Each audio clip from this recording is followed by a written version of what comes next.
ನಾಮಕ್ಕೆ ಸ್ತೋತ್ರ.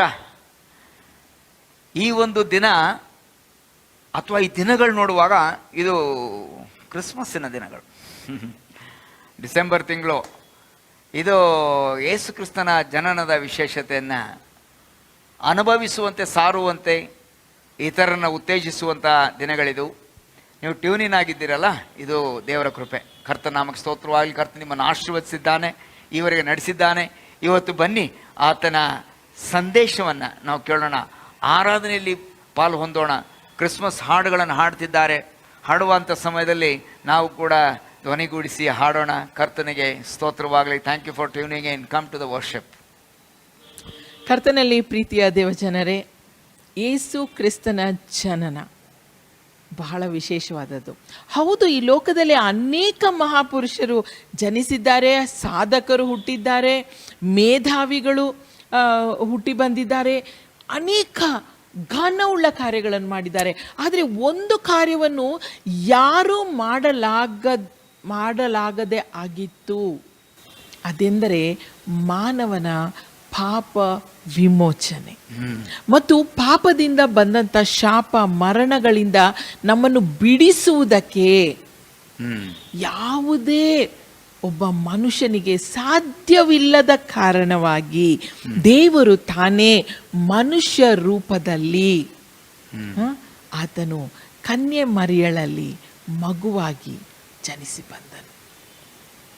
ನನ್ನ ಪ್ರಿಯ ಸಹೋದರ ಸಹೋದರಿ, ದೇವರು ನರನಾಗಿ ಹುಟ್ಟಿ ಬಂದು ಗೋದಲೆಯಲ್ಲಿ ಮಲಗಿ ಬಟ್ಟೆಯಿಂದ ಆತನನ್ನು ಸುತ್ತಿ ಮಲಗಿಸಿದರು. This is the greatest miracle in the history of the world. Yes, ಹೌದು, ಅನೇಕ ಮಹಾತ್ಮರು ಜನಿಸಿದ್ದಾರೆ. ಅವರಿಗೆ ನಾವು ನಿಜವಾಗ್ಲೂ ನಾವು ಅವರನ್ನು ಗೌರವಿಸೋಣ, ಸನ್ಮಾನಿಸೋಣ. ಆದರೆ ಈ ದೇವಕುಮಾರನು ಮನುಷ್ಯ ಕುಮಾರನಾದ ಈ ಸಂಗತಿ, ಇದನ್ನು ನೀವು ಆಲೋಚನೆ ಮಾಡಿರಿ. ನಿನಗೋಸ್ಕರ, ನನಗೋಸ್ಕರ, ನಿಮಗೋಸ್ಕರ, ನಮಗೋಸ್ಕರ ದೇವರು ತನ್ನ ಒಬ್ಬನೇ ಮಗನನ್ನು ಈ ಲೋಕಕ್ಕೆ ಕಳುಹಿಸಿಕೊಟ್ಟನು. ಯಾಕಂದ್ರೆ ಆತನನ್ನು ನಂಬುವ ಒಬ್ಬನಾದರೂ ನಾಶವಾಗಬಾರದೆ. ದೇವರ ಪ್ರೀತಿಯನ್ನ ಈ ಕ್ರಿಸ್ಮಸ್ ದಿನಗಳಲ್ಲಿ ಅನುಭವಿಸೋಣ. ಆತನು ನಮಗೆ ದಯಪಾಲಿಸುವ, ಯೇಸು ಕ್ರಿಸ್ತನ ಮೂಲಕ ದಯಪಾಲಿಸುವ ನಿತ್ಯ ಜೀವವನ್ನು ನಾವು ಸ್ವೀಕರಿಸೋಣ. ಬನ್ನಿರಿ, ಆರಾಧಿಸೋಣ, ಸ್ತುತಿಸೋಣ, ಕೊಂಡಾಡೋಣ. ಕರ್ತನ ನಾಮಕ್ಕೆ ಸ್ತೋತ್ರವಾಗಲಿ. Amen.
of your servant Moses, righteousness being restored. And all these are days of great trial, of famine and darkness and sword, until we hear the voice in the desert crying, prepare the way of the Lord. Behold, he comes, riding on the clouds, shining like the sun, and trumpets call. Lift your voice, it's the year of Jubilee. Out of Zion till salvation come.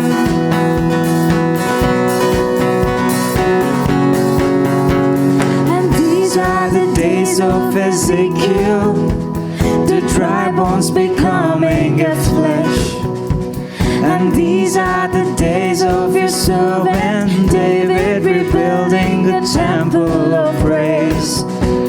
Oh, these are the days of the harvest, for the fields are as wide in your word, and we are the laborers in your vineyard, declaring the word of the Lord. Behold, he comes, riding on clouds, shining like the sun, and trumpets call. Lift your voice, it's the year of Jubilee. Out of Zion till salvation come.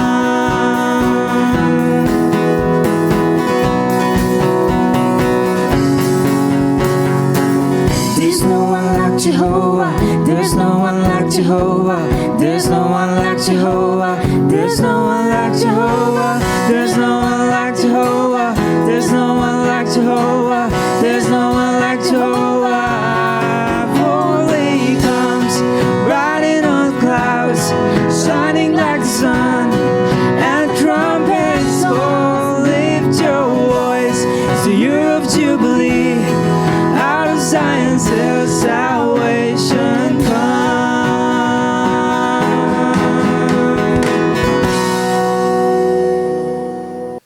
ವರ್ಷಾಂತ್ಯ ಮತ್ತು ಅದರಲ್ಲೂ ವಿಶೇಷವಾಗಿ ಹಬ್ಬದ ಈ ವಾತಾವರಣದಲ್ಲಿ ಭಾಳಷ್ಟು ವಿಷಯಗಳನ್ನು ಎದುರು ನೋಡುತ್ತಾ ನಾವು ಸಾಗುತ್ತಿದ್ದೇವೆ. ನನನ್ನಿಸ್ತೇನೆ ನನ್ನ ಈ ಹೇಳಿಕೆಗೆ ನೀವು ಕೂಡ ವೀಕ್ಷಕರೇ ಹೌದನ್ನುತ್ತಿರುತ್ತೀರಿ. ಹೌದು, ಭಾಳ ಬಿಡುವಿಲ್ಲದ ಭಾಳಷ್ಟು ಕೆಲಸಗಳನ್ನು ಮಾಡಬೇಕು. ಸಮಯ ಅದರ ಹೋರಾಟದ ಮಧ್ಯೆ ನೀವು ಹಾದೋಗ್ತಾ ಇರ್ತೀರ. ಆರಾಧನೆಗಾಗಿ ನೀವು ಸಮಯ ಮಾಡಿಕೊಂಡಿದ್ದೀರಾ, ಇದರ ವೀಕ್ಷಣೆಗಾಗಿ ಕೂಡ ನೀವು ಸಮಯ ಮಾಡಿಕೊಂಡು ಕರ್ತನ ಸನ್ನಿಧಾನದಲ್ಲಿ ಕುಳಿತಿರುತ್ತೀರಿ. ಕರ್ತನು ನಿಮ್ಮನ್ನು ಆಶೀರ್ವದಿಸಲಿ. ಪ್ರಾರ್ಥನಾ ಪೂರ್ವಕವಾಗಿ ದೇವರ ವಾಕ್ಯದ ಸಂದೇಶಕ್ಕೆ ನಾವು ಪ್ರವೇಶ ಮಾಡೋಣ. ಕರ್ತನೆ, ನಿನ್ನ ವಾಕ್ಯವು ಸಮಸ್ತವನ್ನು ಸುಧಾರಿಸಿ ಅಥವಾ ಆಧಾರಗೊಂಡಿರುವಂಥದ್ದು. ಸಮಸ್ತವು ನಿನ್ನ ವಾಕ್ಯದ ಶಕ್ತಿಯ ವಾಕ್ಯದ ಆಧಾರಗೊಂಡಿರುವಂಥದ್ದು. ಹೀಗೆ ವಾಕ್ಯಗಳ ಮೂಲಕ ನಮ್ಮೊಟ್ಟಿಗೆ ಮಾತನಾಡು, ನಿನ್ನ ಮನಸ್ಸನ್ನು ಬಿಚ್ಚಿಡು, ನಿನ್ನ ಜ್ಞಾನ ಕೃಪೆಯಲ್ಲಿ ನಮ್ಮನ್ನು ಬೆಳೆಸು, ಹೆಚ್ಚಿಸು. ಏಸುವೆ ನಿನ್ನ ಸಾರೂಪ್ಯಕ್ಕೆ ಪವಿತ್ರಾತ್ಮನೆ ಸಾಗಿಸೆಂದು ಕೃತಜ್ಞತೆಯೊಂದಿಗೆ ಈ ಪ್ರಾರ್ಥನೆಯನ್ನು ಯೇಸುವಿನ ಹೆಸರಿನಲ್ಲಿ ಬೇಡಿದ್ದೇನೆ ತಂದೆಯೇ, ಆಮೇನ್. ಈ ದಿನದ ದೇವರ ವಾಕ್ಯದ ಭಾಗವನ್ನು ಮತ್ತಾಯನ ಸುವಾರ್ತೆ 1ನೇ ಅಧ್ಯಾಯ ಅದರ 18ನೇ ವಚನದಿಂದ ನಾನು 25ನೇ ವಚನದವರೆಗೂ ಓದ್ಕೊಳ್ತೀನಿ. ಅನಂತರದಲ್ಲಿ ದೇವದೂತನ ಸಂದೇಶ ಯೋಸೇಫನಿಗೆ ಮತ್ತು ದೇವರ ಗುಣಗಳನ್ನು ನಾವು ಆ ಸಾಲುಗಳ ಮಧ್ಯದಲ್ಲಿ ಗಮನಿಸುತ್ತಾ ಪ್ರಕಟಣೆಗಳನ್ನು ಹೊಂದುತ್ತಾ ಹೋಗೋಣ. ದೇವರು ಈ ಧ್ಯಾನವನ್ನು ನಮ್ಮೆಲ್ಲರಿಗಾಗಿ ಆಶೀರ್ವದಿಸಿ ಕೊಡಲಿ. ದೇವರ ವಾಕ್ಯವನ್ನು ಕೇಳಿಸಿಕೊಳ್ಳೋಣ. ಮತ್ತಾಯನ ಸುವಾರ್ತೆ 1ನೇ ಅಧ್ಯಾಯ 18ನೇ ವಚನದಿಂದ 25ನೇ ವಚನದವರೆಗೂ. ಯೇಸು ಕ್ರಿಸ್ತನ ಜನನವು ಹೇಗಾಯಿತು ಎಂದರೆ, ಆತನ ತಾಯಿಯಾದ ಮರಿಯಳನ್ನು ಯೋಸೇಫನಿಗೆ ನಿಶ್ಚಯ ಮಾಡಿರಲಾಗಿ, ಅವರು ಕೂಡುವುದಕ್ಕಿಂತ ಮುಂಚೆ ಆಕೆಯು ಪವಿತ್ರಾತ್ಮನಿಂದ ಬಸೂರಾಗಿದ್ದುದು ತಿಳಿದು ಬಂತು. ಆದರೆ ಆಕೆಯ ಗಂಡನಾದ ಯೋಸೇಫನು ಸಜ್ಜನನಾಗಿದ್ದು ಆಕೆಯನ್ನು ಬಯಲಿಗೆ ತರುವುದಕ್ಕೆ ಮನಸ್ಸಿಲ್ಲದೆ ಯಾರಿಗೂ ತಿಳಿಯದಂತೆ ಆಕೆಯನ್ನು ಬಿಟ್ಟು ಬಿಡಬೇಕೆಂದಿದ್ದನು. ಅವನು ಇದನ್ನು ಆಲೋಚಿಸುತ್ತಿರುವಾಗ ಕರ್ತನ ದೂತನು ಅವನಿಗೆ ಕನಸಿನಲ್ಲಿ ಕಾಣಿಸಿಕೊಂಡು, ಎಲ ಯೋಸೇಫನೇ, ದಾವೀದನ ವಂಶದವನೇ, ನಿನ್ನ ಹೆಂಡತಿಯಾದ ಮರಿಯಳನ್ನು ಸೇರಿಸಿಕೊಳ್ಳುವುದಕ್ಕೆ ಅಂಜಬೇಡ. ಆಕೆಯ ಗರ್ಭವು ಪವಿತ್ರಾತ್ಮದಿಂದಲೇ ಆದದ್ದು. ಆಕೆಯು ಒಬ್ಬ ಮಗನನ್ನು ಹಡೆಯುವಳು. ನೀನು ಆತನಿಗೆ ಯೇಸು ಎಂದು ಹೆಸರಿಡಬೇಕು, ಯಾಕಂದರೆ ಆತನೇ ತನ್ನ ಜನರನ್ನು ಅವರ ಪಾಪಗಳಿಂದ ಬಿಡಿಸಿ ಕಾಯುವನು ಅಂದನು. ಕರ್ತನು ಪ್ರವಾದಿಯ ಮುಖಾಂತರ ಹೇಳಿದ ಮಾತು ನೆರವೇರುವಂತೆ ಇದೆಲ್ಲ ನಡೆಯಿತು. ಆ ಮಾತೇನೆಂದರೆ, ಇಗೋ, ಒಬ್ಬ ಕನ್ನಿಕೆಯು ಗರ್ಭಿಣಿಯಾಗಿ ಮಗನನ್ನು ಹಡೆಯುವಳು, ಆತನಿಗೆ ಇಮ್ಮಾನುವೇಲ್ ಎಂದು ಹೆಸರಿಡುವರು ಎಂಬುದು. ದೇವರು ನಮ್ಮ ಕೂಡ ಇದ್ದಾನೆಂದು ಈ ಹೆಸರಿನ ಅರ್ಥ.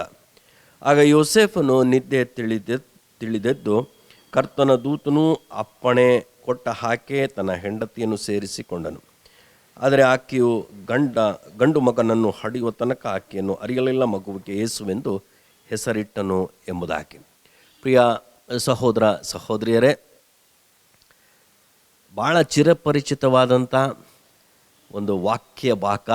ಅದರಲ್ಲೂ ಈ ಹಬ್ಬದ ಅಥವಾ ಯೇಸುಸ್ವಾಮಿಯ ಜನನದ ಆಸುಪಾಸಿನಲ್ಲಿ ಬಹುತೇಕ ಧ್ಯಾನ ಮಾಡಲಿಕ್ಕೆ ನಾವು ಹೊರಡ್ತೇವೆ. ಹೌದು, ದೇವದೂತನು ಯೋಚನೆ ಮಾಡುತ್ತಿರುವ ಯೋಸೇಫನೊಂದಿಗೆ ನೀಡಿರುವಂಥ ನಿರ್ದಿಷ್ಟ ಸಂದೇಶವನ್ನು ಇವತ್ತು ನಾವು ಗುರುತು ಹಚ್ಚೋಣ. ನಿರ್ದಿಷ್ಟ ಸಂದೇಶ.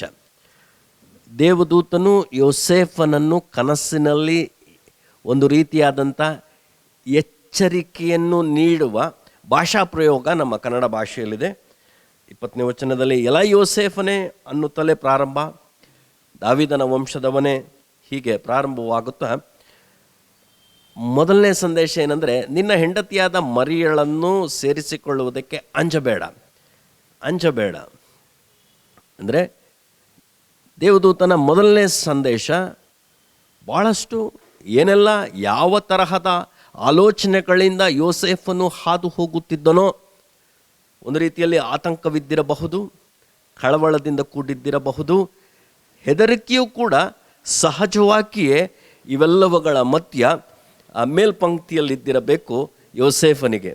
ಕಾರಣ ನಮ್ಮೆಲ್ಲರಿಗೂ ಗೊತ್ತಿದೆ, ನಿಶ್ಚಯವಾಗಿದ್ದಾನೆ ಮರಿಯಳೊಂದಿಗೆ. ಆದರೆ ಈಗ ಆ ವಾಸ್ತವ ಅಥವಾ ನೈಜತೆ ವ್ಯತ್ಯಾಸದಿಂದ ಕೂಡಿರುವುದರಿಂದ ಸ್ವಲ್ಪ ಗಲಿಬಿಲಿಯೂ ಕೂಡ ಮನಸ್ಸಿನಲ್ಲಿ ಕವಿದಿರಬಹುದು.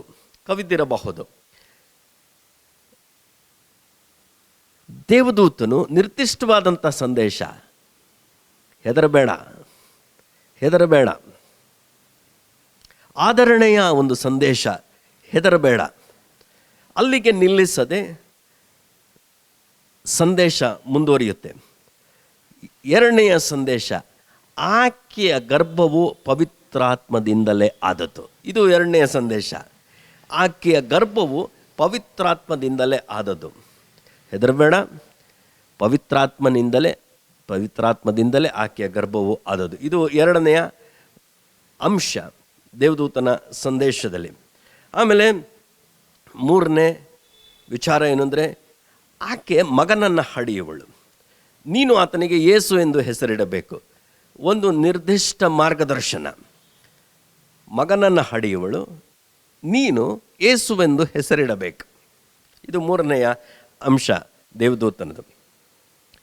ಯೇಸು ಎಂಬ ಪದಕ್ಕೆ ಅರ್ಥವನ್ನು ಕೂಡ ದೇವದೂತನ ಸಂದೇಶದಲ್ಲಿ ಅಡಕವಾಗಿದೆ. ಇದು ನಾಲ್ಕನೆಯ ಅಂಶ. ಏನು ಆ ಮಾತು? ಆತನೇ ತನ್ನ ಜನರನ್ನು ಅವರ ಪಾಪಗಳಿಂದ ಬಿಡಿಸಿ ಕಾಯುವನು ಎಂಬುದಾಗಿ. ಇದು ಇನ್ನಷ್ಟು ಸ್ಪಷ್ಟ ಗೊಂದಲಗಳನ್ನು ದೂರ ಸರಿಸುವ ನಿರ್ದಿಷ್ಟ ಸ್ಪಷ್ಟ ಸಂದೇಶವನ್ನು ಹೊತ್ತಂಥ ದೇವದೂತನು ಗಲಿಬಿಲಿಗಳಿಂದ, ಭಯದಿಂದ, ಆತಂಕದಿಂದ ಕೂಡಿರುವ, ಕಳವಳದಿಂದ, ಒಂದು ರೀತಿಯಲ್ಲಿ ಮೋಡ ಕವಿದ ವಾತಾವರಣ ಅಂತ ಹೇಳ್ಬೋದು, ಕೂಡಿರುವಂಥ ಯೋಸೇಫನಿಗೆ ಸ್ಪಷ್ಟತೆಯನ್ನು ನೀಡ್ತಾ ಇದ್ದಾನೆ ತನ್ನ ಸಂದೇಶದಲ್ಲಿ. ಈ ಮಗನ ಹೆಸರು ಯೇಸು, ತನ್ನ ಜನರನ್ನು ಅವರ ಪಾಪಗಳಿಂದ ಬಿಡಿಸಿ ಕಾಯುವವನು ಎಂಬುದಾಗಿ. ಅದಾದಮೇಲೆ ಇನ್ನೊಂದು ಸಂದೇಶದ ಸಾಲು, ಪ್ರವಾದಿಯ ಮಾತು ನೆರವೇರ್ತಾ ಇದೆ. ನೋಡಿ, ಪ್ರವಾದಿಯ ಮಾತು ನೆರವೇರ್ತಾ ಇದೆ. ಯೆಶಾಯನೆಂಬ ಪ್ರವಾದಿಯಲ್ಲಿ ನುಡಿಯಲ್ಪಟ್ಟಂಥ ಮಾತು ನೆರವೇರುತ್ತಿದೆ. 7ನೇ ಅಧ್ಯಾಯ, 8ನೇ ಅಧ್ಯಾಯ, 9ನೇ ಅಧ್ಯಾಯ. ಯೆಶಾಯನೆಂಬ ಪ್ರವಾದಿ ಆಹಾಜನ ಆಳ್ವಿಕೆಯಲ್ಲಿ ಇದ್ದಂಥ ಪರಿಸ್ಥಿತಿಗಳ ಮಧ್ಯದಲ್ಲಿ ಈ ಸಾಲುಗಳನ್ನು ವಾಗ್ದಾನ, ಪ್ರವಾದನೆ, ಒಂದು ರೀತಿಯಾದಂಥ ನಿರೀಕ್ಷೆಗೆ ನಡೆಸಿರುವಂಥ ನುಡಿಗಳವು. ಆ ಮಾತು ನೆರವೇರ್ತಾ ಇದೆ. ಇವಾಗ ಆ ಮಾತು ನೆರವೇರ್ತಾ ಇದೆ. ಆಹಾಜನು ಕೂಡ ಹೆದರಿದ್ದ.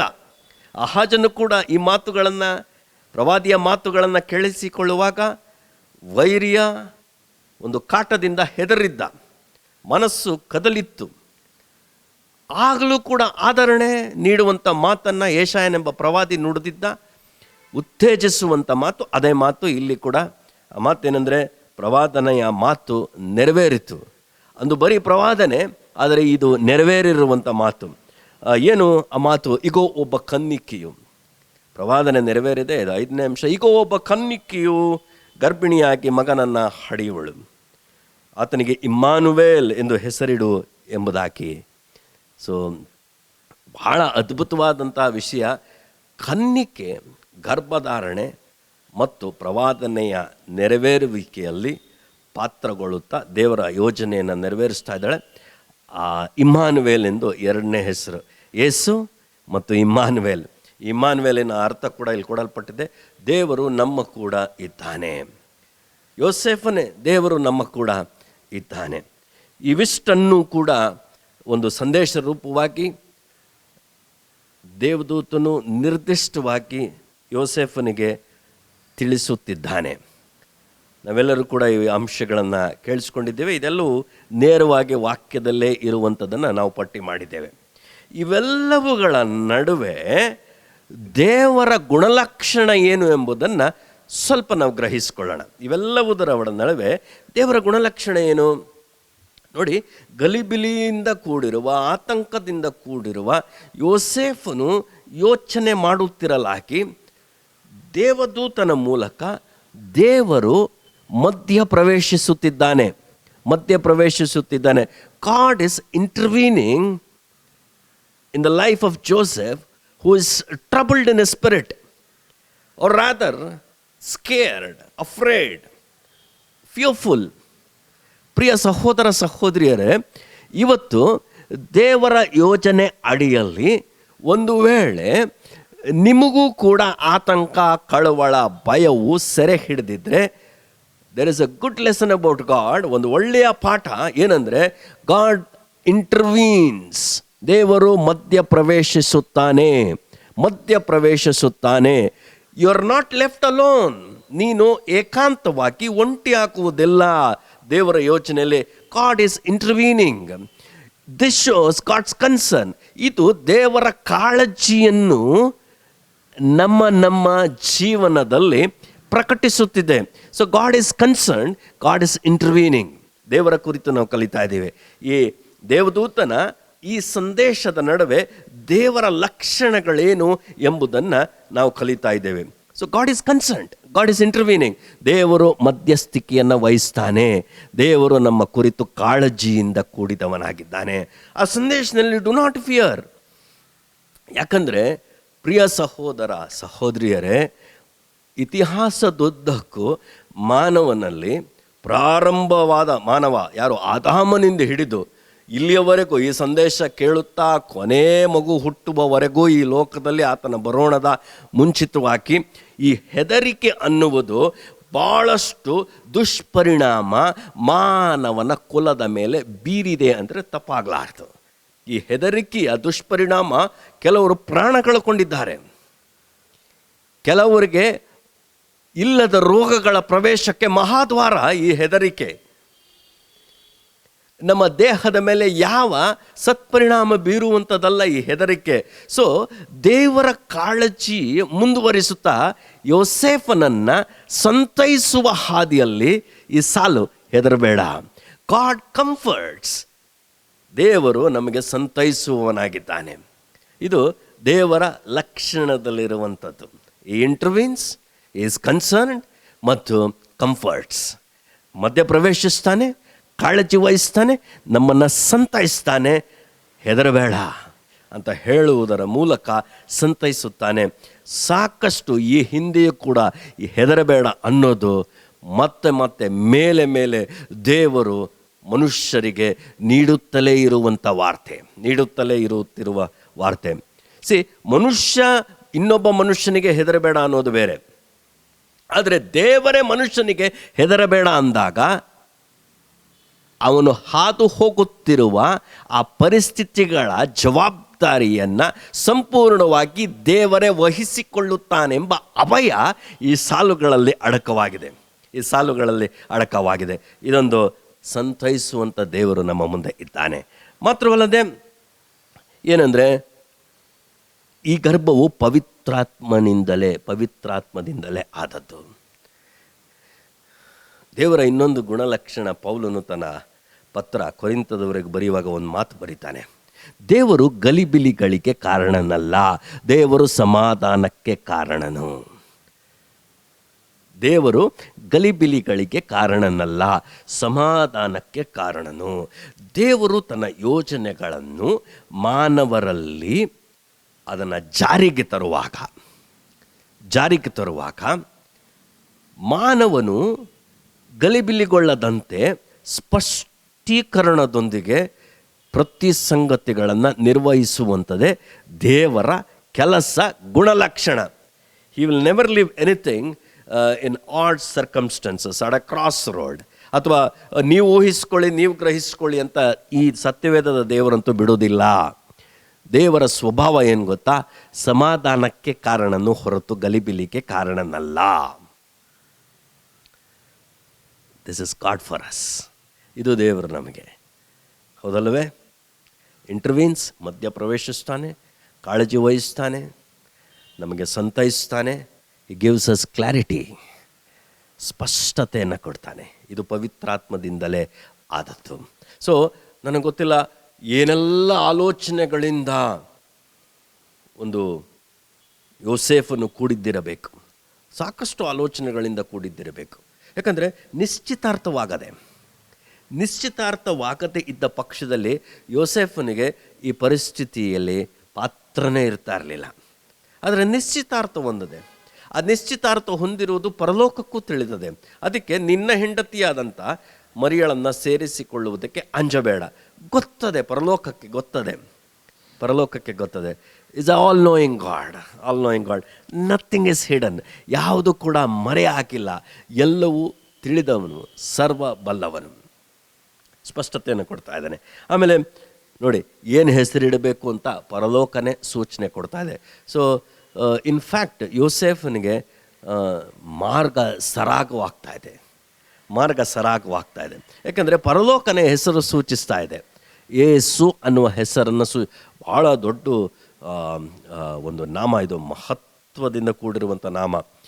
ಸಾಮಾನ್ಯ ಹೆಸರು ಬರೀ ಗುರುತುಗಳಿಗಾಗಿ ಮಾತ್ರ ಅಲ್ಲ. ಸತ್ಯವೇದದಲ್ಲಿ ಹೆಸರುಗಳೊಂದಿಗೆ ಗುಣಲಕ್ಷಣಗಳು ಕೂಡ ಅಡಕವಾಗಿರ್ತದೆ.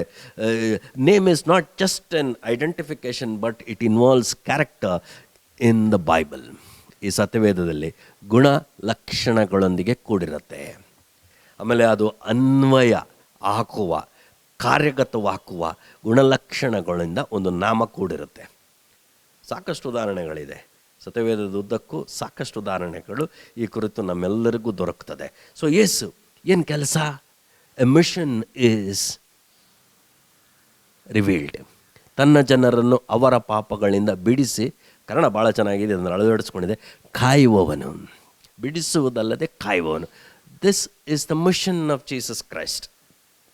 ಸೊ ಈ ಮಗು ನನ್ನ ಪ್ರತಿನಿಧಿಯಪ್ಪ, ನನ್ನ ದೈವಿಕ ಯೋಚನೆಯನ್ನು ನಿರ್ವಹಿಸುವುದಕ್ಕೋಸ್ಕರ ಕಾಲ ಪರಿಪೂರ್ಣವಾಗಿದೆ, ನಾನು ಕಳಿಸಿಕೊಡ್ತಾ ಇದ್ದೀನಿ. ಮತ್ತು ಉದ್ದೇಶ ಏನು? ಪ್ರಕಟವಾಗೋಗಿದೆ.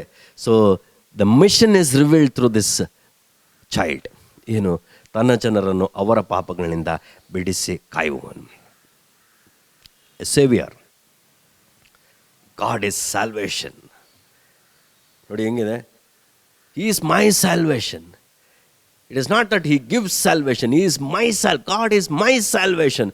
ಭಾಳ ಅಪ್ರೋಪ್ರಿಯೇಟು, ಭಾಳ ಆಳ ಈ ಆಲೋಚನೆಗಳು ಈ ಸಾಲಿನಡಿಯಲ್ಲಿ ನಾವು ಯೋಚಿಸುವಾಗ.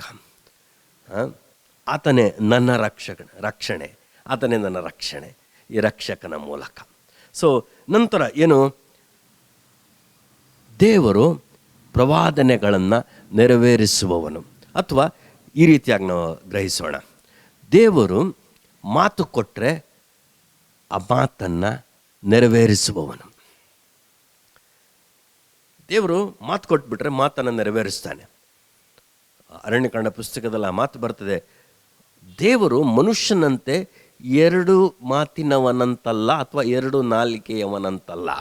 ಮಾತು ಕೊಟ್ಬಿಟ್ರೆ ನೆರವೇರಿಸ್ತಾನೆ, ಮಾತು ಕೊಟ್ಟರೆ ನೆರವೇರಿಸ್ತಾನೆ. ಅಥವಾ ದೇವರು ನಂಬಿಗಸ್ತನು, ತನ್ನ ಮಾತಿಗೆ ಬದ್ಧನು, ತನ್ನ ಪ್ರವಾದನೆಗಳಿಗೆ ಬದ್ಧನು, ತನ್ನ ವಾಗ್ದಾನಗಳನ್ನು ನೆರವೇರಿಸುವವನು. ವಾಗ್ದಾನ ಮಾಡಿದ ಆತನು ನಂಬಿಗಸ್ತನು. ಇಬ್ರಿಯರಲ್ಲಿ ಈ ಸಾಲುಗಳನ್ನು ನಾವು ನೋಡಲಿಕ್ಕೆ ಸಾಕು, ಇಬ್ರಿಯರ ಪತ್ರದಲ್ಲಿ. ಸೊ ಪ್ರವಾದನೆಗಳನ್ನು ನೆರವೇರಿಸುವ ಈ ಯೇಸುವಿನ ಜನನದಲ್ಲಿ ದೇವರ ನಂಬಿಗಸ್ತಿಕೆ ಅಡಕವಾಗಿದೆ. ಮಾತು ತಪ್ಪದ, ಮಾತು ನೆರವೇರಿಸುವಂಥ ದೇವರೆಂಬುದಾಗಿ ಇವತ್ತು ನಮ್ಮ ಮುಂದೆ ಪ್ರಕಟಗೊಳ್ಳುತ್ತಿದ್ದಾನೆ. ಸಾಕಷ್ಟು ಇಲ್ಲಿಯವರೆಗೂ ಅಂದರೆ ಈ ಯೇಸುಸ್ವಾಮಿಯ ಹುಟ್ಟಿನವರೆಗೂ ಸಾಕಷ್ಟು ಪ್ರವಾದನೆಗಳು ನೆರವೇರುತ್ತಲೇ ಬಂದಿದೆ. ಮುಂದೆಯೂ ಕೂಡ ನೆರವೇರಲಿಕ್ಕಿದೆ. ಇದು ನೆರವೇರಿದರೆ ಮಾತ್ರ ಅಲ್ಲ, ನಾವು ಅನುಮಾನನೇ ಬೀಳಬಾರ್ದು, ಪಾಪವಾಗ್ತದೆ. ಆತನ ಮಾತುಗಳು ನೆರವೇರುತ್ತೆ, ಆತನ ಬರೋಣದ ಮಾತು ನೆರವೇರುತ್ತೆ, ಆತ ನಮ್ಮ ಕೂಡ ಇದ್ದಾನೆ ಅನ್ನುವ ಮಾತು ಕೂಡ ನೆರವೇರುತ್ತೆ.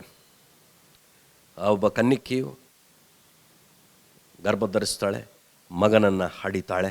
ಆಮೇಲೆ ಇಮ್ಮಾನುವೇಲ್ ಎಂದು ಆತನ ಹೆಸರು. ಇಮ್ಮಾನುವೇಲ್ ಏನು? God's presence is yet again ascertained. ದೇವರ ಪ್ರಸನ್ನತೆ ನಮ್ಮೊಂದಿಗೆ ಮತ್ತೆ ನಿಶ್ಚಯವಾಗುತ್ತಿದೆ. ದೇವರ ಪ್ರಸನ್ನತೆ ನಮ್ಮೊಂದಿಗೆ ಮತ್ತೆ ನಿಶ್ಚಯವಾಗುತ್ತಾ ಇದೆ. ಹೌದಲ್ವ ನನ್ನ ಪ್ರಿಯ ಸಹೋದರ? ಯೇಸುಸ್ವಾಮಿಯ ಜನನ ensures God's presence with us. ದೇವರು ನಮ್ಮ ಕೂಡ ಇದ್ದಾನೆ, ದೇವರು ನಮ್ಮ ಕೂಡ. ಸೊ ಭಯದಿಂದ ಕೂಡಿದಾಗ ಅನೇಕ ಸಾರಿ ಮಂದಿ ಎಷ್ಟೇ ನಮ್ಮ ಸುತ್ತಲಿರಲಿ, ಏನೇ ಬಲ ಇರಲಿ, ಏನೇ ಪ್ರಭಾವವಿರಲಿ, ಎಲ್ಲೋ ಹೃದಯದ ಮೂಲೆಯಲ್ಲಿ ಒಂಟಿ ಅನ್ನುವ ಈ ಭಾವ ಹರಿಯುತ್ತೆ. ಬಟ್ ಇಮ್ಮಾನುವೇಲ್ ಇವತ್ತು ಒಂದು ನಿರೀಕ್ಷೆಗೆ ನಮಗೆ ರಾಜಮಾರ್ಗ ಹಾಕ್ಕೊಡ್ತಾ ಇದ್ದಾನೆ. You are not alone Joseph. At least ಯೋಸೆಫ, ನೀನಂತೂ ಒಂಟಿ ಅಲ್ಲ, ಏಕಾಂತದಲ್ಲಿ ಇಲ್ಲ ನೀನು, ನಾನು ನಿನ್ನ ಕೂಡ ಇದ್ದೇನೆ. ಇವತ್ತು ಒಂದು ವೇಳೆ ಕೈ ಬಿಡಲ್ಪಟ್ಟವರಾಗಿ ದುಃಖದ ಕಣಿವೆಯಲ್ಲಿ ಹಾದು ಹೋಗ್ತಾ ಇದ್ದಾರೆ, ಪರಿಸ್ಥಿತಿಗಳು ನಿಮ್ಮನ್ನು ಒಂದು ಮೂಲೆ ಗುಂಪನ್ನಾಕಿಸಿ ಪರಿಹಾರಗಳಿಲ್ಲದೆ ಭಯದಿಂದ ಕೂಡಿದ್ರೆ, this message in fact will comfort you. ಇದು ನಿಮ್ಮನ್ನು ಸಂತೈಸ್ತದೆ. ಯಾಕಂದರೆ ಯೋಸೇಫನು ಅಂಥ ಪರಿಸ್ಥಿತಿಯಲ್ಲಿದ್ದ ಆವತ್ತು. ಯಾಕಂದರೆ ಸಮಾಜ ಇತ್ತು, ಧರ್ಮ ನಿಯಮಗಳಿತ್ತು, ಹಿರಿಯರಿದ್ದರು, ಎಲ್ಲರ ಸಮ್ಮುಖದಲ್ಲಿ ನಿಶ್ಚಯವಾಗಿತ್ತು. ಅವನ ಮನಸ್ಸಿನಲ್ಲಿ ಏನೆಲ್ಲ ಆಲೋಚನೆಗಳು ಹಾದು ಹೋಗಿರಬೇಕು. ಊಹಿಸ್ಕೊಂಡು ಹ್ಯಾಂಡಲ್ ಮೀ. ಯಾಕಂದರೆ ಯಾರಿಗೂ ತಿಳಿಸದಂತೆ ಬಿಟ್ಟು ಬಿಡಬೇಕಂತಿದ್ದಂತೆ, ಯಾರಿಗೂ ತಿಳಿಸದಂತೆ. ಹಾಗಂದರೆ he had become alone, he can't even share. ಯಾರ ಜೊತೆಯಲ್ಲೂ ಕೂಡ ಹಂಚಿಕೊಳ್ಳಲಾರದಂಥ ಒಂದು ಪರಿಸ್ಥಿತಿ ನಿರ್ಮಾಣವಾಗಿದೆ. But God is ensuring, I am with you. Immanuel, God with us. ನನ್ನ ಪ್ರಿಯ ಸಹೋದರ ಸಹೋದರಿಯರೇ, hope this will bring an encouragement. ಖಂಡಿತವಾಗಿ ಇದನ್ನು ನಿರೀಕ್ಷೆಗೆ ನಡೆಸುತ್ತೆ ಅಂತ, ನಾನು ನಿಮ್ಮನ್ನು ಉತ್ತೇಜಿಸುತ್ತೆ ಅಂತ ನಿರೀಕ್ಷಿಸ್ತೇನೆ. ಮಾತ್ರವಲ್ಲದೆ ದೇವರ ವಾಕ್ಯ ಅದನ್ನು ಕೊನೆಗೊಳ್ಳುತ್ತೆ. So we will line up. ಏನಂತ ಲೈನ್ ಅಪ್ ಮಾಡೋಣ? Okay, we have heard the message of the angel. ದೇವದೂತನ ಸಂದೇಶ ಯೋಸೇಫನಿಗೆ, ಅದರ ನಡುವೆ ದೇವರ ಗುಣಲಕ್ಷಣಗಳನ್ನು ನಾವು ಗುರುತಿಸಿದ್ದೇವೆ. ಒಂಚೂರು ನೆನಪು ಮಾಡ್ಕೊಳ್ಳೋಣ. ದೇವರು ಮಧ್ಯೆ ಪ್ರವೇಶಿಸ್ತಾನೆ, ನಮ್ಮ ಪರಿಸ್ಥಿತಿಗಳಲ್ಲಿ ಮಧ್ಯೆ ಪ್ರವೇಶಿಸ್ತಾನೆ. ಜಾಗ ಮಾಡಿಕೊಡೋಣವೇ? ಆತನು ಕೂಡ ನಮ್ಮ ಪರಿಸ್ಥಿತಿಗಳಲ್ಲಿ ಪಾಲ್ಗೊಳ್ಳಲಿ, ಮೇಲುಗೈ ಸಾಧಿಸಲಿ. ಜಾಗ ಮಾಡಿಕೊಡೋಣ. Are you ready? ಬಿಟ್ಕೊಡೋಣ. ಹಿ ಕಂಫರ್ಟ್ಸ್, ನಿಮ್ಮನ್ನು ಸಂತೈಸ್ತಾನೆ. ಹೆದರಬೇಡ ಅನ್ನುವ ಮಾತಿನಿಂದ ನಿಮಗೆ ಒಂದು ಸಾಂತ್ವನ, ಸಂತೈಸುವಿಕೆ ಅಂತ ಹೇಳ್ತಾನೆ. ಆಮೇಲೆ ಸ್ಪಷ್ಟೀಕರಣ ಕೊಡ್ತಾ ಇದ್ದಾನೆ. ಸ್ಪಷ್ಟತೆ ಇದೆ, ಆತನಲ್ಲಿ ಗಲಿಬಿಲಿ ಇಲ್ಲ, ಆತನ ಸಮಾಧಾನಕ್ಕೆ ಕಾರಣನು. ಸ್ಪಷ್ಟತೆ ಇದೆ. ಆಮೇಲೆ ಮುಂದೆ ಮಾರ್ಗದರ್ಶನ ಇದೆ. ಏನು? ಯೇಸು ಅಂತ ಹೆಸರಿಡು, ಮಾರ್ಗದರ್ಶನ ಇದೆ. There is a direction, a specific direction ಇದೆ. ಆಮೇಲೆ ಆ ಮಾರ್ಗದಲ್ಲಿ ಆ ಮಾರ್ಗದರ್ಶನ ಕೊಟ್ಟಾದ್ಮೇಲೆ, ಹೆಸರು ಸೂಚಿಸಿದಾದ್ಮೇಲೆ ಅದರಲ್ಲೊಂದು ಮಿಷನ್ ಇದೆ. There is a ministry, there is a mission. ಅಲ್ಲೊಂದು ಸೇವೆ ಇದೆ ಆ ಮಗನಲ್ಲಿ. ಅದು ಕೂಡ ಸ್ಪಷ್ಟತೆ. ಯಾಕಂದರೆ ಕಾಯ್ತಾ ಇದ್ದೀರಾ ನೀವು, ಇಸ್ರಾಯೇಲರೇ ಕಾಯ್ತಾ ಇದ್ದೀರಾ. ಆದಿಕಾಂಡದಲ್ಲಿ ನುಡಿಯಲ್ಪಟ್ಟಿರುವ ಪ್ರವಾದನೆ, ನಿನ್ನ ತಲೆಯನ್ನು ಜಚ್ಚುವುದು, ನಿನಗೂ ಈ ಸ್ತ್ರೀಗೂ, ನಿನ್ನ ಸಂತಾನಕ್ಕೂ ಈ ಸ್ತ್ರೀಯ ಸಂತಾನಕ್ಕೂ ಹಾಗೆತನವಿರುವ ಹಾಗೆ ಮಾಡುವೆನು. ಈ ಸ್ತ್ರೀಯ ಸಂತಾನ ನಿನ್ನ ತಲೆಯನ್ನು ಜಚ್ಚುವುದು ನೆರವೇರುವಂಥ ಸುಂದರ ಕ್ಷಣಗಳು. ಪಾಪ ವಿಮೋಚನೆ, ಬಿಡುಗಡೆ. There is a mission. ಮಾರ್ಗದರ್ಶನದೊಂದಿಗೆ ಒಂದು ಮಿಷನ್ ಕೂಡ ಅಡಕವಾಗಿದೆ. ಆಮೇಲೆ ಪ್ರವಾದನೆಗಳನ್ನು ನೆರವೇರಿಸುವಂಥ ದೇವರು ಇಸ್ ಅ ಪ್ರಾಮಿಸ್ ಕೀಪರ್. ವಾಗ್ದಾನಗಳನ್ನು ಎಷ್ಟಿದ್ದರೂ ಅದನ್ನು ನೆರವೇರಿಸುವವನು. ಎರಡು ಮಾತಿನವನಂತಲ್ಲ, ನನ್ನಂತ ಮನುಷ್ಯನಂತ ಎರಡು ಮಾತಿನವನಂತಲ್ಲ, ನೆರವೇರಿಸ್ತಾನೆ, ನಿರ್ವಹಿಸ್ತಾನೆ. ಮಾತು ಕೊಟ್ಟದ್ದನ್ನು ಕೀಪಪ್ ಮಾಡ್ತಾನೆ. ಆಮೇಲೆ ಏನು? You are not alone, Immanuel, God with us. ಪ್ರಿಯ ಸಹೋದರ ಸಹೋದರಿಯರೇ, ಈ ಚುಟುಕು ಸಂದೇಶ ಈ ಋತುವಿನಲ್ಲಿ ಆದರಣೆ ಕೊಡಲಿ, ನಿರೀಕ್ಷೆಗೆ ನಡೆಸಲಿ. ದೇವರ ಜ್ಞಾನ ಕೃಪೆ ನಿಮ್ಮೆಲ್ಲರಲ್ಲೂ ಹೆಚ್ಚುತ್ತಾ ಹೋಗಲಿ. ಈ ರಕ್ಷಕನನ್ನು ಬನ್ನಿ ಆರಾಧಿಸೋಣ. ಆರಾಧನೆಗೆ ಆತನ ಯೋಗ್ಯನೂ ಅರ್ಹನು. ಆತನ ಜ್ಞಾನ ಕೃಪೆಯಲ್ಲಿ ಬೆಳೆಯುತ್ತಾ ಹೋಗೋಣ. ಕರ್ತನ ಮಾತುಗಳಿಂದ ನಮ್ಮನ್ನು ಆಶೀರ್ವದಿಸಲಿ. ಆಮೇನ್. ಪ್ರಾರ್ಥನೆ ಮಾಡೋಣ. ಕರ್ತನೆ, ಹಲವಾರು ಸನ್ನಿವೇಶಗಳಲ್ಲಿ ನಾವು ಹಾದು ಹೋಗುವಾಗ ನಿನಗೆ ತಿಳಿಯದಿರುವಂಥ ವಿಚಾರ ಒಂದೂ ಇಲ್ಲ, ಎಲ್ಲವೂ ತಿಳಿತದೆ ನಿನಗೆ. ಸರ್ವಬಲ್ಲ ದೇವರು, ಮಧ್ಯ ಪ್ರವೇಶಿಸುವ ದೇವರು, ನಮ್ಮನ್ನು ಸಂತೈಸುವ ದೇವರು, ಸ್ಪಷ್ಟತೆ ನೀಡುವಂಥ ದೇವರು, ಮಾರ್ಗದರ್ಶನ ನೀಡುವಂಥ ದೇವರು, ಸೇವೆ ಅದರ ಕುರಿತು ಮುಂತಿಳಿಸಿರುವಂಥ ದೇವರು, ಪ್ರವಾದನೆಗಳನ್ನು ನೆರವೇರಿಸುವಂಥ ದೇವರು, ನಂಬಿಗಸ್ತನಾದ ದೇವರು. ಈ ಎಲ್ಲ ಸನ್ನಿವೇಶಗಳಲ್ಲಿ ಒಂಟಿಯಲ್ಲ, ದೇವರು ನಮ್ಮ ಕೂಡ ಇದ್ದಾನೆಂಬ ಸ್ಪಷ್ಟ ನಿಶ್ಚಯ, ಆತನ ಪ್ರಸನ್ನತೆ ನಮ್ಮ ಜೀವಿತದುದ್ದಕ್ಕೂ ನೀನು ಬರುವವರೆಗೂ, ನಾವು ಇರುವವರೆಗೂ ಸಾಗಲಿ ಎಂದು ಪ್ರಾರ್ಥಿಸ್ತೇವೆ. ಕರ್ತನ ಕೇಳುವಂಥವರನ್ನು ಕೂಡ ನೀನು ಆಶೀರ್ವದಿಸು. ಹೌದು, ಈ ರಕ್ಷಕನು ಆರಾಧನೆಗೆ ಯೋಗ್ಯನೂ ಅರ್ಹನು. ಸ್ವಾಮಿ, ನೀನು ಮೆಚ್ಚುವ ಹಾದಿಯಲ್ಲಿ ನಿನ್ನನ್ನು ಆರಾಧಿಸುವುದಕ್ಕೂ, ವಿವೇಕಪೂರ್ವಕವಾದ ಆರಾಧನೆಯಲ್ಲಿ ತೊಡಗಿಕೊಳ್ಳುವುದಕ್ಕೂ ನಮ್ಮನ್ನು ಪವಿತ್ರಾತ್ಮನ ಮೂಲಕ ಮುನ್ನಡೆಸಬೇಕೆಂದು ಬೇಡ್ತೇನೆ. ಹೌದಪ್ಪ, ತಂದೆಯೂ ಕೂಡ ಎಲ್ಲ ಸಾಲುಗಳಲ್ಲಿ ಪ್ರಕಟವಾಗಿದ್ದಾನೆ. ಮಗನ ಉಪಸ್ಥಿತಿ ಇದೆ, ಪವಿತ್ರಾತ್ಮನ ಉಪಸ್ಥಿತಿ ಇದೆ. ಕರ್ತನೇ, ಎಷ್ಟು ಅಂದವಾಗಿ ಇದು ರೂಪಿಸಲ್ಪಟ್ಟದೆ. ಇದು ನಿನ್ನ ಯೋಜನೆಗಾಗಿ ಸ್ತೋತ್ರ ಸಲ್ಲಿಸುತ್ತಾ ಮಹಿಮೆ ಸದಾ ನಿನಗುಂಟಾಗಲಿ. ಯೇಸು ಕರ್ತನ ಹೆಸರಿನಲ್ಲಿ ಪ್ರಾರ್ಥನೆ ದೀನತೆಯಿಂದ ಬೇಡಿದ್ದೇನೆ ತಂದೆಯೇ, ಆಮೇನ್.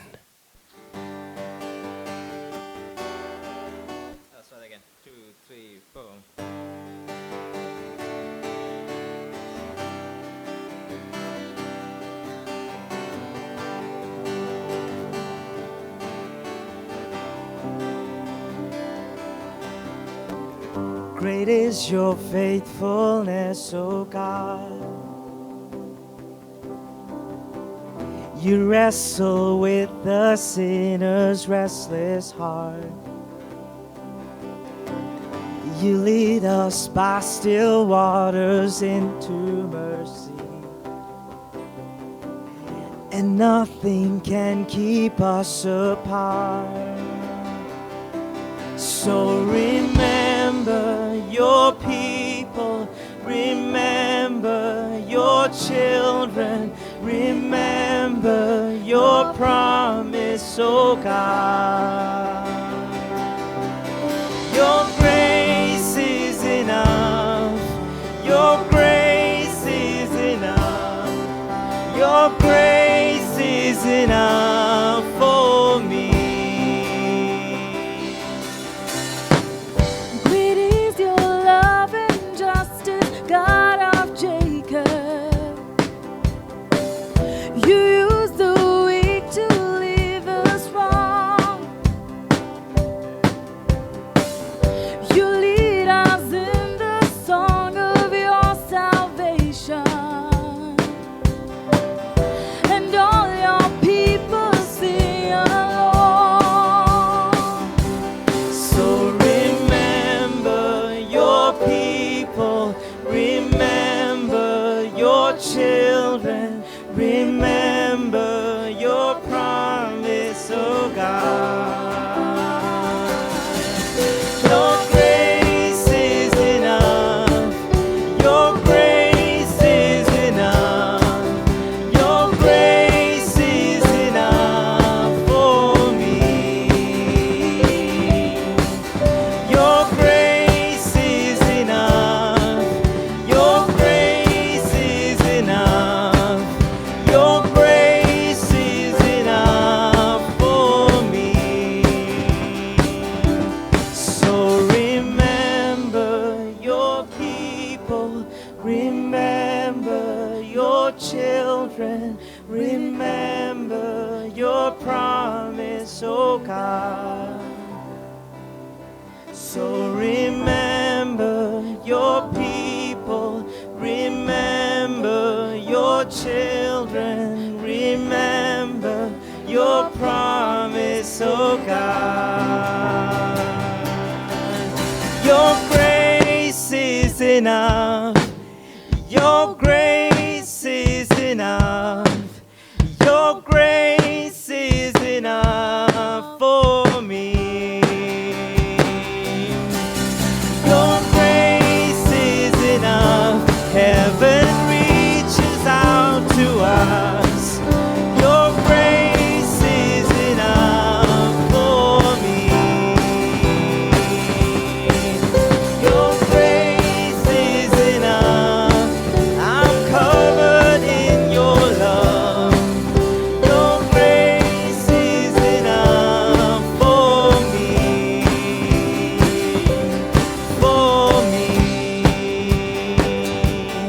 for me.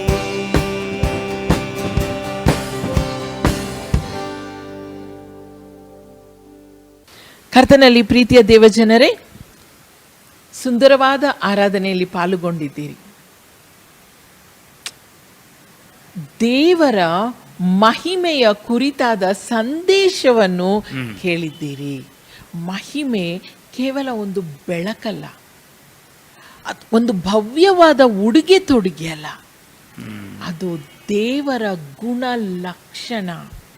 ಮತ್ತು ದೇವರನ್ನು ಯಾರೂ ನೋಡಲಾಗದಂಥ ಅಗಮ್ಯವಾದ ಬೆಳಕಿನಲ್ಲಿ ವಾಸ ಮಾಡುವಂಥ ಆ ದೇವರು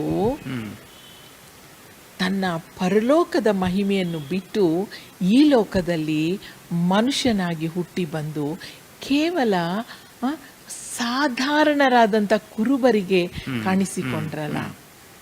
ಆ ದಿವಸ ಕುರುಬರಿಗೆ ಕಾಣಿಸಿಕೊಂಡಂಥ ದೇವರ ಮಹಿಮೆ ಈ ಕ್ರಿಸ್ಮಸ್ನಲ್ಲಿ ನಿಮ್ಮ ನನ್ನ ಹೃದಯದಲ್ಲಿ ಆ ದೇವರ ಮಹಿಮೆ ನಮ್ಮ ಕತ್ತಲಾದ ಬಾಳನ್ನು ಬೆಳಗಿಸಲಿ. ನಮ್ಮ ನಿರಾಶಾದಾಯಕ ಸ್ಥಿತಿಯ ಮೇಲೆ ಅದು ಪ್ರಭಾವ ಬೀರಲಿ. ನಮ್ಮಲ್ಲಿ ಹರ್ಷೋಲ್ಲಾಸಗಳನ್ನು ಉಂಟು ಮಾಡಲಿ. ಮಾಡಿದೆ ಈ ಸಂದೇಶ, ಈ ಆರಾಧನೆಯಲ್ಲಿ ಪಾಲುಗೊಂಡಾಗ ನೀವು ಈ ಅನುಭವಕ್ಕೆ ದಾಟಿ ಬಂದಿದ್ದೀರಂತ ನಾವು ನಂಬಿ ನಾವು ದೇವರಿಗೆ ಸ್ತೋತ್ರ ಸಲ್ಲಿಸ್ತೇವೆ. ಪ್ರಿಯ ಸಹೋದರ ಸಹೋದರಿ, ನೀವು ಕೇಳಿದ ಸಂದೇಶ, ಈ ಆರಾಧನೆಯಲ್ಲಿ ನಿಮಗಾದ ಅನುಭವವನ್ನು ನಮ್ಮೊಂದಿಗೆ ನೀವು ಹಂಚಿಕೊಳ್ಳುವುದಾದರೆ ನಾವು ನಿಮ್ಮೊಂದಿಗೆ ಸಂತೋಷಿಸ್ತೇವೆ. We love you. ನಮಗೆ ಇರುವುದು ಒಂದೇ ಆಶೆ, ನೀವು ಈ ಸತ್ಯ ಮಾರ್ಗವನ್ನು ಕಂಡುಕೊಂಡು ನಿತ್ಯ ಜೀವಕ್ಕೆ ಪಾತ್ರರಾಗಬೇಕೆನ್ನುವುದು ಅಷ್ಟೇ ನಮ್ಮ ಆಶೆ ಆಗಿದೆ. Amen. ಈಗ ಆರಾಧನೆಯ ಈ ಸಮಯದ ಅಂತ್ಯಕ್ಕೆ ನಾವು ಬಂದಿದ್ದೇವೆ. ತೆರೆಯ ಮೇಲೆ ಕಾಣುವಂಥ ದೂರವಾಣಿ ಸಂಖ್ಯೆಗೆ ಕರೆ ಮಾಡಿರಿ. ಮತ್ತು ಈ ಕಾರ್ಯಕ್ರಮದ ಅಂತ್ಯದಲ್ಲಿ ಈಗ ಸಭಾ ಪಾಲಕರು ಪ್ರಾರ್ಥನೆ ಮಾಡುವವರಾಗಿದ್ದಾರೆ. ನೀವು ಎಲ್ಲಿದ್ದೀರೋ ಅಲ್ಲಿ ತಲೆ ಬಾಗಿರಿ. ನಿಮ್ಮ ಹೃದಯಗಳನ್ನು ಆ ಪ್ರೀತಿಸುವ ಕರ್ತನ ಕೈಗಳಿಗೆ ಒಪ್ಪಿಸಿರಿ. ಆತನು ನಿಮ್ಮನ್ನು ಸಂತೈಸಿ ಸಲಹಿ ಕಾಪಾಡುತ್ತಾನೆ. ಪ್ರಾರ್ಥನೆ ಮಾಡುವಂಥ ಸಮಯದಲ್ಲಿ ಈಗ ತಾನೇ ನಾವು ಕೇಳಿದಂತೆ ಇದ್ದ ಸ್ಥಳದಲ್ಲಿ ನಾವು ಕಣ್ಣುಗಳನ್ನು ಮುಚ್ಚೋಣ, ಕರ್ತನನ್ನು ಗೌರವಿಸೋಣ, ಪ್ರಾರ್ಥನೆ ಮಾಡೋಣ. ಪ್ರೀತಿ ಸ್ವರೂಪನಾಗಿರುವ ನಮ್ಮ ತಂದೆ, ಅಪ್ಪ, ನಿನ್ನ ಮಗನನ್ನು ನಮಗೋಸ್ಕರ ಕಳಿಸಿಕೊಟ್ಟಿದ್ದಕ್ಕಾಗಿ ನಿನಗೆ ಸ್ತೋತ್ರ ಸಲ್ಲಿಸ್ತೇವೆ. ನಿನಗೆಷ್ಟು ಘನ ಸಲ್ಲಿಸಿದ್ರು, ವಂದನೆ ಹೇಳಿದರು, ಅಡ್ಡ ಬಿದ್ದು ಕೊಂಡಾಡಿದ್ರು ಕೂಡ ಸಾಲದು ಕರ್ತನೆ. ಇವತ್ತು ನಮ್ಮೊಬ್ಬೊಬ್ಬರ ಮಾನವನ ಕಲ್ಯಾಣಕ್ಕೋಸ್ಕರ ಕರ್ತನೆ, ರಕ್ಷಣೆಗೋಸ್ಕರ ನೀನು ಮಾಡಿರುವಂಥ ಯೋಜನೆಗಾಗಿ ಸ್ತೋತ್ರ. ಮನುಷ್ಯನಾಗಿ ಬಂದಿರುವಂಥ ಯೇಸುವೆ ನಿನಗೆ ಸ್ತೋತ್ರ. ನಿನ್ನ ಪ್ರಭಾವವನ್ನು ನಮ್ಮ ಮೇಲೆ ಬೀರಿದ್ದಕ್ಕಾಗಿ ನಿನಗೆ ಸ್ತೋತ್ರ. ಪ್ರಭಾವದಲ್ಲಿರುವಂಥ ನಿನ್ನ ಗುಣಲಕ್ಷಣಗಳಿಗಾಗಿ ಸ್ತೋತ್ರ. ಅಗಮ್ಯವಾದ ಬೆಳಕಿನಲ್ಲಿ ವಾಸ ಮಾಡುವವ ನೀನು ನಮ್ಮ ಮಧ್ಯದಲ್ಲಿ ವಾಸ ಮಾಡಿದ್ದಕ್ಕಾಗಿ ಸ್ತೋತ್ರ. ಇವತ್ತು ಒಂದೊಂದು ಕುಟುಂಬವನ್ನು ನೀನು ಆಶೀರ್ವದಿಸು. ಒಂದೊಂದು ಕುಟುಂಬದಲ್ಲಿ ಕರ್ತನೆ ನಿನ್ನ ಮಹಿಮೆಯನ್ನು, ನಿನ್ನ ಕೃಪೆಯ ಸತ್ಯತೆಯ ಒಂದು ಪರಿಪೂರ್ಣತೆಯನ್ನು ನೀನು ಅವರನ್ನು ತುಂಬಿ ನೀನು ಬಲಪಡಿಸಿ ನಡೆಸು. ಪರಲೋಕದಲ್ಲಿ ದೇವರಿಗೆ ಮಹಿಮೆ, ಭೂಲೋಕದಲ್ಲಿ ಮನುಷ್ಯರೊಳಗೆ ಸಮಾಧಾನ. ದೇವರು ಅವರಿಗೆ ಒಲಿಯುತ್ತಾನಂತ ನೋಡುವ ಕರ್ತನೆ, ನಮಗೆ ಒಲಿಯುತ್ತೇನೆ. ಒಲಿದಿದ್ದಕ್ಕಾಗಿ ನಿನಗೆ ಸ್ತೋತ್ರ. ಯಾಕಂದ್ರೆ ನಮ್ಮ ಮಧ್ಯದಲ್ಲಿ ನೀನು ವಾಸ ಮಾಡಿದ್ದಕ್ಕಾಗಿ ಸ್ತೋತ್ರ. ಎಲ್ಲ ನೀನು ಆಶೀರ್ವದಿಸಿ ನಡೆಸು, ಬಲಪಡಿಸು. ಮಹಿಮೆ ನಿನಗೆ ಮಾತ್ರ ಉಂಟಾಗಲಿ. ಯೇಸು ಕ್ರಿಸ್ತನ ಪರಿಶುದ್ಧ ನಾಮದಲ್ಲಿ ಬೇಡಿದ ನಮ್ಮ ತಂದೆ, ಆಮೇನ್. ಅಂತ್ಯ ಆಶೀರ್ವಾದವನ್ನು ಹೊಂದಿಕೊಳ್ಳೋಣ. ಈಗ ನಮ್ಮ ಕರ್ತನಾಗಿರುವ ಯೇಸು ಕ್ರಿಸ್ತನ ಕೃಪೆಯು, ನಮ್ಮ ತಂದೆಯಾದ ದೇವರ ಪ್ರೀತಿಯು, ಪರಿಶುದ್ಧ ಆತ್ಮನ ವಿಶೇಷವಾದ ಅನ್ಯೋನ್ಯತೆ, ಆತನ ವಿಶೇಷವಾದ ಸಹಾಯ, ಸಹವಾಸ, ಫಲಬಲ ಎಲ್ಲವೂ ನಮ್ಮ ಸಂಗಡ, ವೀಕ್ಷಿಸಿರುವಂಥ ಒಂದೊಂದು ಕುಟುಂಬದ ಸಂಗಡ, ಕ್ರಿಸ್ತನ ಸಭೆಯ ಸಂಗಡ ಈಗಲೂ ಎಂದೆಂದಿಗಿರಲಿ. ಆಮೇನ್.